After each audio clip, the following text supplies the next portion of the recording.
নমস্কার বন্ধুরা, আশা করি সকলেই ভালো আছেন। আমার চ্যানেলে সবাইকে স্বাগতম। আজ নববর্ষের শুভেচ্ছা জানিয়ে আজকের রেসিপি শুরু করছি। স্পেশাল, সুস্বাদু এবং মুখে লেগে থাকার মতন মরিচ মটন বা গোলমরিচ মটন। যারা ঝাল ঝাল মশলা এবং রিচ ফ্লেভার মাংস খেতে ভালোবাসেন তাদের জন্য আজকের এই রেসিপি হবে একদম পারফেক্ট। নরম ও জুসি খাসির মাংসর সাথে টাটকা গুঁড়ো গোলমরিচ, পেঁয়াজ, আদা, রসুন আর মশলার মিশ্রণে তৈরি হবে এমন এক অসাধারণ পদ যার গন্ধেই সবার খিদে বেড়ে যাবে। আজকের ভিডিওতে আমি ধাপে ধাপে দেখাবো কিভাবে মাংস হবে নরম ও ঝোল হবে ঘন আর স্বাদ হবে একদম রেস্টুরেন্ট স্টাইল। তাই ভিডিওটি শেষ পর্যন্ত দেখুন। আর যদি ভালো লেগে থাকে তাহলে like, comment, share and subscribe করতে ভুলবেন না।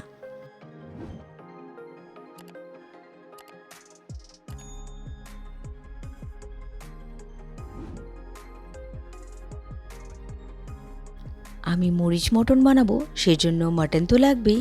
এখানে হাফ কেজি খাসির মাংস নিয়ে নিয়েছি। তার মধ্যে আমি দিয়ে দিলাম এখানে আদা আর রসুন বাটা, আর দিয়ে দিচ্ছি কাঁচা লঙ্কা বাটা, আর এর মধ্যে দিয়ে দিচ্ছি দই। টক দই আমি ফেটিয়ে রেখেছি, সেটাই দিয়ে দিলাম। এবার দিয়ে দেবো এর মধ্যে নুন, আর দিয়ে দিচ্ছি রেগুলারের কিছু গুঁড়ো মশলা। প্রথমেই দিয়ে দিলাম হলুদ গুঁড়ো 1 চামচের মতো, মশলা চামচের। তারপর দিয়ে দিলাম জিরে গুঁড়ো, দিয়ে দিলাম কাশ্মীরি লঙ্কার গুঁড়ো, আর দিয়ে দিলাম এখানে গোলমরিচ। গোলমরিচটা আমি এখানে বেশি পরিমাণেই ব্যবহার করলাম, মানে 2 চামচের মতো। আর দিয়ে দিলাম সাদা তেল। এবার ভালো করে মেখে নিলাম। মেখে নিয়ে এর মধ্যে আমি গোটা গোলমরিচ দিয়ে আবারও একটু মেখে নিলাম। মেখে নিয়ে আমি 20 মিনিটের জন্য রেখে দেব ঢাকা দিয়ে। 20 মিনিট হয়ে গিয়েছে। এবার আমি কড়াই বসিয়ে দিয়েছি গ্যাস অন করে, আর দিয়ে দিলাম সর্ষের তেল। এবার দিয়ে দিচ্ছি, তেল গরম হয়ে গিয়েছে, 2 তেজপাতা। এবার দিয়ে দিলাম শুকনো লঙ্কা, আর দিয়ে দিচ্ছি এখানে গোটা গরম মশলা।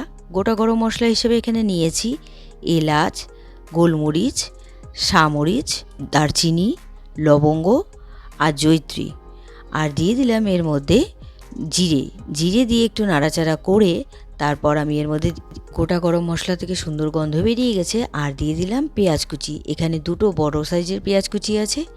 পেঁয়াজটা যাতে খুব তাড়াতাড়ি নরম হয়ে যায় সেই কারণে আমি এখানে দিয়ে দিলাম নুন। দেখুন, পেঁয়াজটা আমি ভেজে নিয়েছি আর পেঁয়াজটা নরমও হয়ে গিয়েছে। এবার দিয়ে দেবো ম্যারিনেট করা মাটনটা। আমি যে ম্যারিনেট করে রেখেছিলাম সমস্ত মশলা দিয়ে, সেটাই দিয়ে দিলাম। এবার খুব ভালো করে কষিয়ে নিতে হবে, আর গ্যাসের ফ্লেমটা কিন্তু আমি বাড়িয়েই রেখেছি। একটু সময় নিয়ে মাংসটাকে কষিয়ে নিতে হবে, আর আমি মাঝে মাঝে কিন্তু একটু ঢাকাও দিয়ে দিচ্ছি। যখন ঢাকা দিয়ে দিচ্ছি তখন কিন্তু গ্যাসের ফ্লেমটা একটু মিডিয়াম করে দিয়েছিলাম। আবার ঢাকা খুলে আমি নাড়াচাড়া করে আবার কষিয়ে নেব।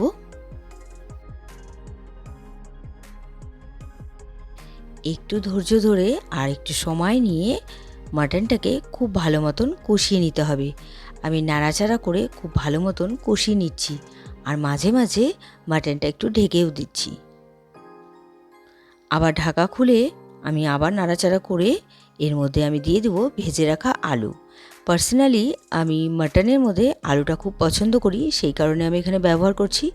আপনারা চাইলে নাও দিতে পারেন। মাটনটা কষে গিয়েছে, দেখুন কি সুন্দর তেল ছেড়ে দিয়েছে।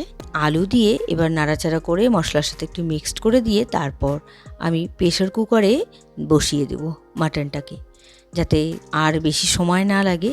আমি প্রেসার কুকারে দিয়ে দিয়েছি মাটনটা। এবার এর মধ্যে দিয়ে দিচ্ছি জল। খুব বেশি গ্রেভি বানাবো না, সেই কারণে আমি খুব বেশি জল ব্যবহার করিনি। আর আমি 4টে সিটি দিয়ে নামিয়ে নেব। প্রেসার কুকারটা আমি বসিয়ে দিয়েছি।